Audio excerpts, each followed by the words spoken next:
Bonjour, j'espère que tu vas bien. Alors ce matin, j'ai juste un petit message à partager avec toi ce matin, c'est sûr. Dis-moi qui tu fréquentes, je te dirai qui tu es. Dis-moi qui tu fréquentes, je te dirai qui tu es. Pourquoi je dis ça? Parce que l'homme est influencé par celui qu'il fréquente. J'aime cette phrase qui dit, tel tu fréquentes, tel tu deviens. On finit toujours par ressembler à ce que l'on fréquente régulièrement. L'entourage peut être la cause de ta réussite ou de ton échec. Celui qui veut réussir dans sa vie doit bien choisir son entourage. On reconnaît un homme par son entourage. On juge un homme par son entourage. Tu es le résultat des gens qui t'entourent. Les personnes qu'on fréquente sont le reflet de ce que l'on est. Quand tu fréquentes les mauvaises personnes, ils vont t'influencer aussi négativement.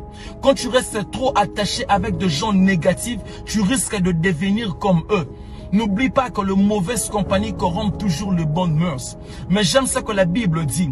Heureux l'homme qui ne marche pas selon les conseils de méchants. Et la Bible rajoute encore. Quittez au milieu d'eux, séparez-vous d'eux. Quittez au milieu d'eux, séparez-vous d'eux. Il y a des milieux où il faut quitter. Il y a des milieux où tu ne seras jamais béni. Il y a des milieux où tu ne vas jamais évoluer. Il y a des milieux où tu ne vas jamais progresser. Tu peux avoir de potentiel, mais quand tu te retrouves dans un mauvais milieu, tes potentiels n'auront pas de la valeur. Sois dans un milieu qui mettra tes potentiels en valeur. Il a fallu que les enfants d'Israël quittent l'Égypte pour aller à Canaan. Le milieu peut être ton blocage. Le milieu peut être ton échec. Un jour, Abraham devrait se séparer avec Lot. Abraham dit à Lot, si tu pars à gauche, je prends la droite. Et Lot fait un choix par rapport à la beauté de la ville. Mais en oubliant que tout ce qui brille n'est pas de l'or. En oubliant que ce n'est pas dans tout le milieu qu'il faut s'installer, toi et ta famille. Il y a certains milieux qu'il faut aller juste pour visiter, pas pour s'installer. En oubliant qu'avant de faire un choix, il faut demander d'abord la volonté de Dieu. Et Lot a perdu sa femme à cause de Sodome et Gomorrhe. Et les enfants de Lot étaient influencés négativement sans se rendre compte. Un jour, il s'est dit entre eux, nous allons faire ce qu'on voyait les gens de Sodome et Gomorrhe étaient en train de faire. Et il ne faisait rien, il observait seulement ses enfants. Mais pendant qu'il observait, il ne savait pas qu'ils étaient déjà influencés. Et un jour, Jésus nous a parlé d'un semeur. Il a dit un jour, un semeur est sorti pour aller s'aimer. Et pendant qu'il s'aimait, d'autres graines tombent au bord du chemin. 1. D'autres graines tombent sur un sol rocailleux. 2. D'autres graines tombent parmi les épines. 3. Et d'autres graines tombent sur une bonne terre et donnent du fruit. Pourquoi Jésus précise sur une bonne terre? Parce que si d'autres graines n'ont pas donné du fruit parmi les épines, ce n'est pas la faute du graine, mais c'est la faute de l'environnement dans lequel la graine se retrouve. Parfois, le problème, c'est l'environnement dans lequel tu te retrouves. Le milieu joue un grand rôle dans notre vie. Il y a une phrase qui dit, si une fleur ne fleurit pas, on corrige pas la fleur, mais on corrige l'environnement dans lequel elle pousse. Et deuxièmement, la Bible dit, séparez-vous d'eux. Si ton entourage ne t'aide pas à avancer, avance seul. Mieux vaut avancer seul que d'être mal accompagné. Ne t'attends pas de voir des résultats positifs dans ta vie tant que tu es entouré de gens négatifs dans ta vie. À un moment dans la vie, il faut commencer à effacer tout ce qui ne t'aide pas à évoluer. Il faut commencer à effacer tout ce qui ne t'aide pas à avancer. La vie devient souvent plus facile quand on supprime ce qui la rend difficile. Mieux vaut être entouré par peu de gens qui t'aiment pour de vrai que d'être entouré par beaucoup de gens qui font semblant de t'aimer. Le problème, ce n'est pas la quantité de amis qui compte, mais la qualité des amis qui compte. Tout le monde n'est pas ton ami. Il y a des amis qui seront là que pendant le moment de gloire, mais aussi des amis de la croix. Un jour, je méditais sur les amis de la croix. Jésus avait beaucoup de gens tout autour de lui, mais à la croix, il n'avait qu'un seul ami. Où l'ami disait que pour moi tu es le Messie. Et ça a tellement touché Jésus que malgré que je suis humilié, malgré que je suis dans l'humiliation, mais tu continues toujours à croire que je suis le Messie. Ce sont des amis à ne jamais abandonner. Et Jésus lui a dit, aujourd'hui même, je serai avec toi chez mon Père. Tout le monde n'est pas ton ami. Il y a une différence entre être bien avec tout le monde et être ami à tout le monde. Un ami, c'est quelqu'un d'intimité. Un ami, c'est quelqu'un avec qui on a confiance. Un ami, c'est quelqu'un avec qui on passe tout le moment de notre vie. C'est par là que tu comprends pourquoi la Bible dit, celui qui a beaucoup d'amis les a pour son malheur. Parce que tu ne peux pas faire entrer tout le monde dans ton intimité.